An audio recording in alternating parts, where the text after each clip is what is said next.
Selamat pagi Miss Karnela dan teman-teman. Di sini kami dari kelompok 1 kelas karyawan akan mempresentasikan poster kami tentang hubungan struktur aktivitas obat-obat antibiotika. Kemudian dimulai dari antibiotik adalah bahan kimia yang dihasilkan oleh mikroorganisme yang memiliki kemampuan untuk menghambat atau membunuh mikroorganisme. Antibiotik secara garis besar dibagi menjadi berdasarkan spektrumnya dibagi menjadi 2. Antibiotik yang memiliki spektrum kerja luas di mana dia bisa efektif terhadap gram positif dan gram negatif. Seperti contohnya adalah tetrasiklin, aminoglikosida, makrolida, ampicillin, amoxicillin dan lain-lain.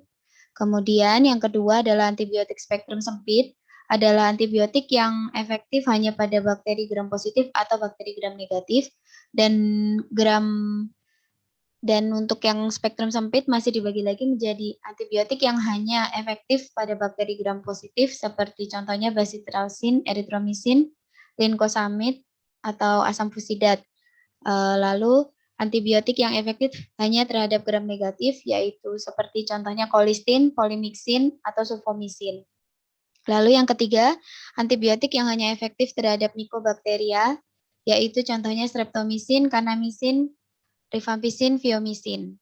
Lalu antibiotik yang hanya efektif terhadap jamur seperti griseofulvin atau nystatin dan antibiotik yang aktif terhadap kanker atau antineoplasma yakni actinomycin, bleomycin, daunorubicin.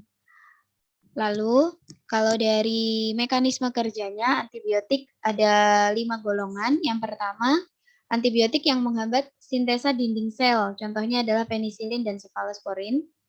Lalu yang kedua, antibiotik yang bekerja langsung pada membran sel bakteri dengan mempengaruhi permeabilitas membran dan menyebabkan kebocoran sel, contohnya polymyxin. Lalu yang ketiga, antibiotik yang menghambat pembentukan DNA atau RNA, contohnya quinolone dan rifampicin. Lalu yang keempat, antibiotik yang menghambat pembentukan protein dan ribosom, contohnya adalah erythromycin, clindamycin. Dan yang kelima, antibiotik yang menghambat sintesa asam folat di dalam sitoplasma. Contohnya sulfonamida dan trimethoprim. Berikutnya akan dilanjutkan oleh teman saya.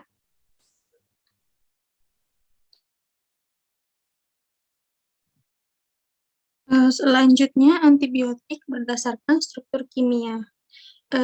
Terbagi menjadi 2. Yang pertama, ada antibiotik beta-laktam. Antibiotik beta-laktam ini terdiri dari turunan penisilin dan turunan cefalosporin. Turunan penisilin ini terbagi menjadi 3. Turunan penisilin ini terbagi menjadi 3. Yang pertama, penisilin tahan asam. Penisilin tahan ini karena adanya gugus penarik elektron, seperti gugus fenoksi yang terikat pada rantai samping amino. Yang kedua, ada penisilin tahan beta-laktamase.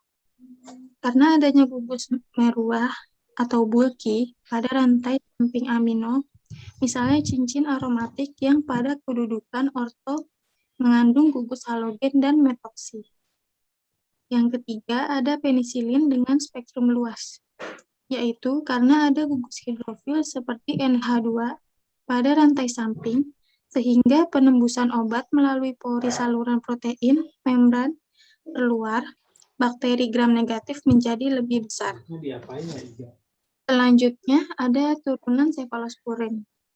Turunan cefalosporin ini terdiri dari 4 macam, yaitu cefalosporin yang diberikan secara oral. Contohnya cefalexin, cefradin, dan cefaklor. Yang kedua ada cefalosporin parenteral. Cefalosporin parenteral ini contohnya cefalotin, cefazetril, cefazedon, dan turunan ini sensitif terhadap beta-laktamase. Yang ketiga ada cefalosporin yang resisten terhadap beta-laktamase, dan ini diberikan secara parenteral. Contohnya cefuroxim, cefamandol, dan cefatoxin. Selanjutnya, cefalosporin yang tidak stabil secara metabolis. Contohnya cefalotin dan cefapirin. Selanjutnya akan dilanjutkan oleh rekan saya.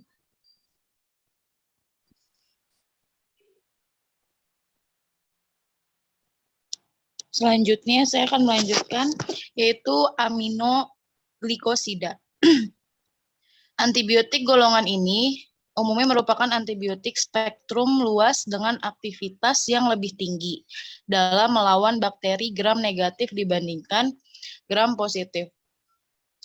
Struktur utama turunan aminoglikosida yaitu yang pertama, gugus gula amino.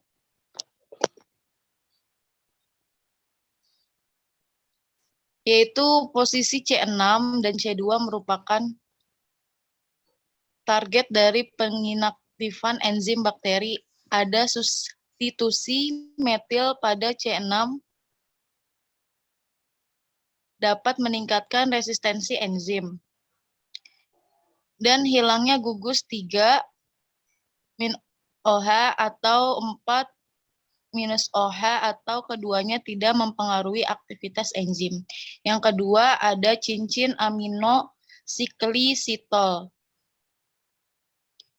yaitu asetilasi pada posisi C1 tidak menyebabkan hilangnya aktivitas, dan N-etilasi dari sisomisin menghasilkan metilmisin yang memperpanjang masa kerja senyawa induk karena tahan terhadap penginaktifan oleh beberapa enzim endogen, dan hilangnya atom oksigen dari gugus 5 minus oksigen hidroksida sisomisin dan menghasilkan 5 deosisisomisin dan menyebabkan senyawa tahan terhadap enzim yang mengasetilasi gugus 3 amino. Lalu ada tetrasiklin. Antibiotika turunan tetrasiklin ini merupakan turunan oktahidronaftasen yang terbentuk oleh gabungan 4 buah cincin dan memiliki 5 atau 6 pusat atom C asimetrik. Penggolongan tetrasiklin dapat dikelompokkan ke dalam tetrasiklin alami, tetrasiklin semisintesis, dan protetrasiklin. Dan selanjutnya ada polipeptida. Antibiotik turunan polipeptida ini memiliki struktur polipeptida yang kompleks dan resisten terhadap protease hewan dan tumbuhan. Antibiotik ini juga memiliki gugus lipid selain gugus amino yang tidak dimiliki oleh hewan dan tumbuhan. Golongan obat-obat ini adalah yang pertama ada basitrasin, polimixin, ampomisin, tirotrisin, dan vancomycin. Selanjutnya akan dilanjutkan oleh teman saya.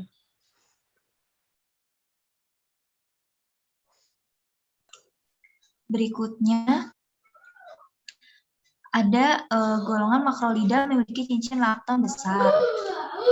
Makrolida, antibiotik turunan makrolida merupakan antibiotika yang sangat bermanfaat, khususnya untuk terapi penyakit infeksi yang disebabkan oleh bakteri gram positif, baik dalam bentuk kokus maupun bacillus. Obat-obatan yang termasuk golongan turunan makrolida adalah eritromisin, oleadomisin, aritromisin, fluritromisin, ditromisin, dan azitromisin. Kemudian ada linkomisin. Turunan linkomisin merupakan senyawa bakteriostatika yang pada kadar tinggi dapat bersifat bakterisid. Senyawa ini dapat diisolasi dari actinomycetes, streptomyces, dan linkoinesis. Kemudian ada golongan kloramfenikol. Kloramfenikol merupakan antibiotika spektrum luas yang bersifat bakteriostatik. Obat ini merupakan obat pilihan untuk pengobatan demam tifoid akut yang disebabkan oleh Salmonella sp.